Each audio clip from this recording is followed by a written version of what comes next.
Luto time naman tayo mga ka-TJ friend. Ayan, nilagang gulay lang po tayo at merong piniritong isda.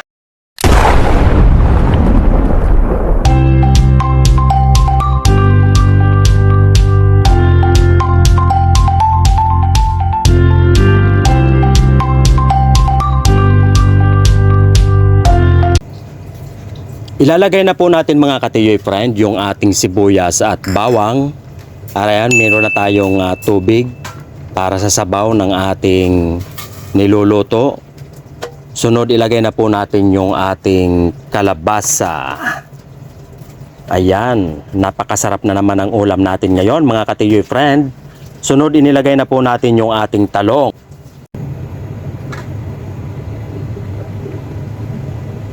Ayun mga ka-TJ friend.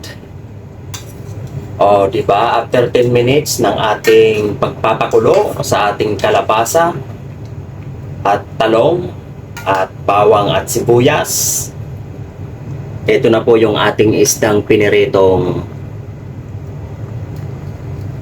matambaka. So ilalagay na po natin 'yan, mga kaibigan. Yan.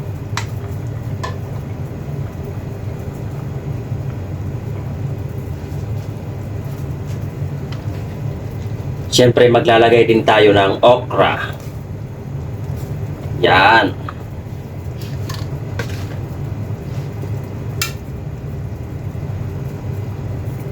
Takpan uli natin yan mga ka-TJ friend ng mga 2 minutes.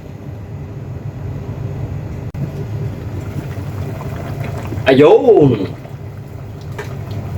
Mapapasarap na naman ang higop natin ito mga ka-TJ friend. After 2 minutes mga kaibigan, ayan, maglalagay tayo ng kangkong.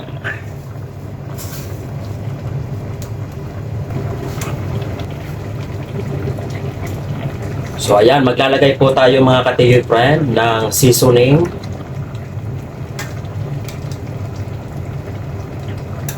Tapos kunting asin. Ayan.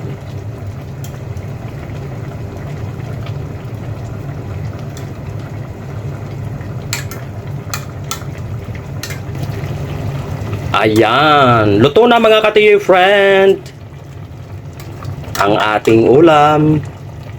Ihanda na ang inyong paglalagyan at kakain na po tayo. Tsak, napapawisan naman tayo nito mga ka-TJ friend. Thanks for watching.